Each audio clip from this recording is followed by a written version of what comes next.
এই ভিডিওতে যখন কথা বলতেছি ঠিক এই মুহূর্তে ফিলিস্তিনে পৃথিবীর ইতিহাসের অন্যতম মানবিক সংকট চলমান। 23 মাস ধরে চলা ইসরায়েলি আগ্রাসনে ফিলিস্তিনে এখন পর্যন্ত প্রায় 65,000-এর মতো মানুষ নিহত হয়েছেন এবং যাদের মধ্যে 20,000 শিশু রয়েছে। আহত হয়েছেন অগণিত। আজকের এই ফিলিস্তিন সংকটটা যদি আমরা সংক্ষেপে রাজনৈতিকভাবে বুঝতে চাই, সেক্ষেত্রে আমাদেরকে প্রথম বিশ্বযুদ্ধ এবং তৎকালীন অটোমান সাম্রাজ্যকে একটু বিশ্লেষণ করতে হবে। তাহলে চলুন আমরা ঠিক কি কি কারণে আজকের এই ফিলিস্তিন সংকট তৈরি হলো, কি কি চুক্তি এর পেছনে রয়েছে সে সম্পর্কে সংক্ষেপে একটু জানার চেষ্টা করি। 600 বছরেরও বেশি সময় ধরে অটোমান সাম্রাজ্যের স্থায়িত্ব ছিল। ঊনবিংশ শতাব্দীর মাঝামাঝি সময়ে এসে ইউরোপ এবং আরবে অটোমান সাম্রাজ্যের অবস্থান দুর্বল হতে থাকে। বিশেষ করে শিল্প বিপ্লবের ব্যাপকতা এবং ইউরোপের ঔপনিবেশিক সাম্রাজ্যবাদীদের যেমন ব্রিটেন, ফ্রান্স, ইটালি এদের কারণে অটোমান সাম্রাজ্য ধীরে ধীরে দুর্বল হতে থাকে। এই দুর্বলতার সূত্র ধরে তৎকালীন সময়ে অটোমান সাম্রাজ্যকে সিগমেন অফ ইউরোপ বা ইউরোপের রুগ্ন ব্যক্তি বলা হতো। 1912-13 সালে প্রথম বলকান যুদ্ধে অটোমান সাম্রাজ্য বলকান লীগের কাছে সমস্ত বলকান অঞ্চল হারায়। অটোমান সাম্রাজ্য থেকে পাওয়া অঞ্চল ভাগাভাগি নিয়ে বলকান লীগের মিত্র দেশগুলো নিজেদের মধ্যে দ্বিতীয় বলকান যুদ্ধে জড়িয়ে পড়ে। পরবর্তীতে এই অঞ্চলের অস্থিরতা থেকে 1914 সালের জুন মাসে নিহত হন অস্ট্রো-হাঙ্গেরিয়ান সাম্রাজ্যের উত্তরাধিকারী আর্চডিউক ফ্রাঞ্জ ফার্দিনান্দ। এই ঘটনা থেকেই প্রথম বিশ্বযুদ্ধের সূত্রপাত। 1914 সালে শুরু হওয়া প্রথম বিশ্বযুদ্ধের এক পক্ষে ছিল অস্ট্রো-হাঙ্গেরিয়ান সাম্রাজ্য, জার্মানি, বুলগেরিয়া, অপর পক্ষে ছিল যুক্তরাজ্য, রাশিয়া, ফ্রান্স, যুক্তরাষ্ট্র, ইতালির মতো দেশগুলো।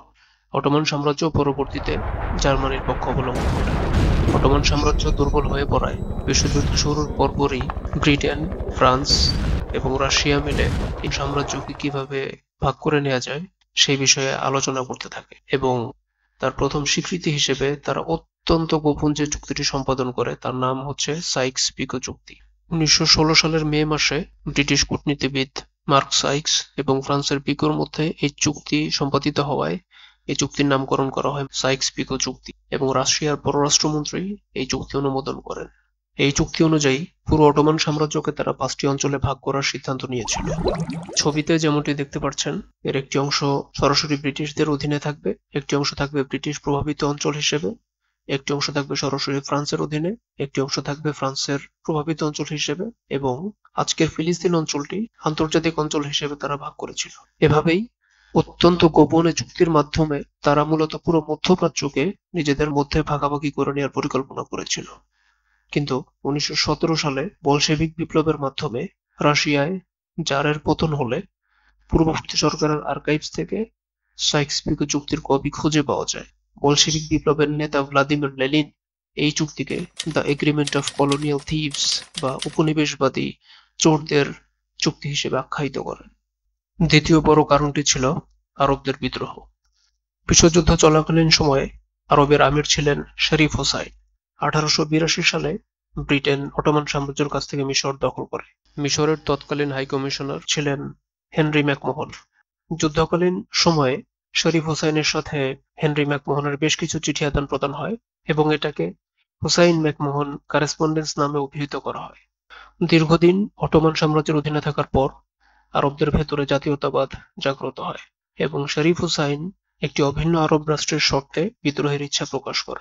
অটোমান সাম্রাজ্যের আরব জাতীয়তাবাদ দমনের বিভিন্ন প্রচেষ্টা রাজনৈতিক, অর্থনৈতিক এবং ধর্মীয় বিষয় তাদেরকে বিদ্রোহের জন্য উদ্বুদ্ধ করে।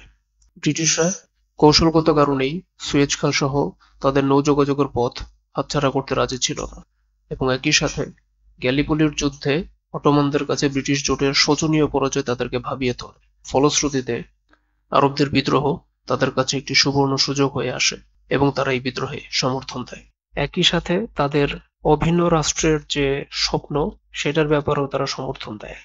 কিন্তু এখানে উল্লেখযোগ্য বিষয় হলো ব্রিটিশরা আরবদের কাছ থেকে সাইক্স-পিকো চুক্তি সম্পূর্ণ গোপন করেই তাদের অভিন্ন আরব রাষ্ট্রের পক্ষে সমর্থন দেয়। সর্বশেষ যে চুক্তির মাধ্যমে আজকের ফিলিস্তিনের সংকট তৈরি করা হয় তার নাম বালফোর ডিক্লারেশন। এই বালফোর ডিক্লারেশনের প্রেক্ষাপট বুঝতে হলে আমাদেরকে জায়নিজমের ধারণাটা একটু বুঝতে হবে।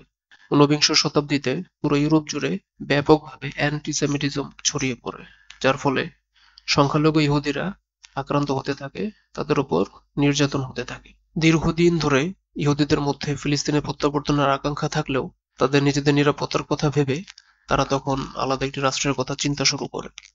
মূলত এই আলাদা রাষ্ট্রের কথা চিন্তা করাটাই জায়নিজমের ধারণা। যে কোনো ব্যক্তি ইহুদিদের জন্য আলাদা একটি রাষ্ট্রের কথা চিন্তা করবে, সে একজন জায়নিস্ট। এবং এই আধুনিক জায়নিজমের জনক বলা হয় থিওডর হার্টজেলকে, যিনি একজন অস্ট্রো-হাঙ্গেরিয়ান সাংবাদিক। 1896 সালে দ্য জিউস স্টেট নামে একটি বই লেখেন। এর মাধ্যমে জায়নিজমের ধারণা আরো ব্যাপকতা লাভ করে এবং জায়নিস্টরা সংগঠিত হতে থাকে। এর ঠিক পরের বছর 1897 সালে জায়নিস্ট সম্মেলন, ফার্স্ট জায়নিস্ট কংগ্রেস অনুষ্ঠিত হয় সুইজারল্যান্ডে। পরবর্তীতে অর্থনৈতিকভাবে, সামাজিকভাবে, রাজনৈতিকভাবে শক্তিশালী ইহুদি কমিউনিটির লোকজন তাদের একটি রাষ্ট্রের ব্যাপারে লবিং অব্যাহত রাখে। এর ফলাফল হিসেবে ইউরোপ, আমেরিকা, আফ্রিকার বিভিন্ন জায়গায় ইহুদিদের জন্য একটি আবাসভূমির প্রস্তাব করা হয়, কিন্তু শেষ পর্যন্ত কোনো প্রস্তাবই বাস্তবায়িত হয়নি। ব্রিটিশরা প্রথম বিশ্বযুদ্ধে এই সুযোগটাকে কাজে লাগায়। 1917 সালের 2 নভেম্বর ব্রিটিশ পররাষ্ট্রমন্ত্রী আর্থার বালফোর তৎকালীন ইহুদি কমিউনিটির নেতা ধনকুবের ওয়াল্টার রথচাইল্ডের কাছে একটি চিঠি লেখেন। সংক্ষিপ্ত এবং অস্পষ্ট এই চিঠির মাধ্যমে তারা ফিলিস্তিনে ইহুদিদের আবাসভূমি স্থাপনের ব্যাপারে পূর্ণ সমর্থনের কথা প্রকাশ করে। মূলত ইহুদিদের ফিলিস্তিনেই প্রত্যাবর্তনের আগ্রহ ছিল, যার ফলশ্রুতিতে 1882 সাল থেকেই তারা অল্প অল্প করে ফিলিস্তিনে আসতে থাকে এবং প্রথম বিশ্বযুদ্ধের পর বালফোর ডিক্লারেশন অনুযায়ী সমগ্র পৃথিবী থেকে ইহুদিরা ফিলিস্তিনে জড়ো হতে থাকে এবং এভাবেই ব্রিটিশদের ছত্রছায়ায় পরিকল্পিত ফিলিস্তিন সংকট তৈরি করা হয়।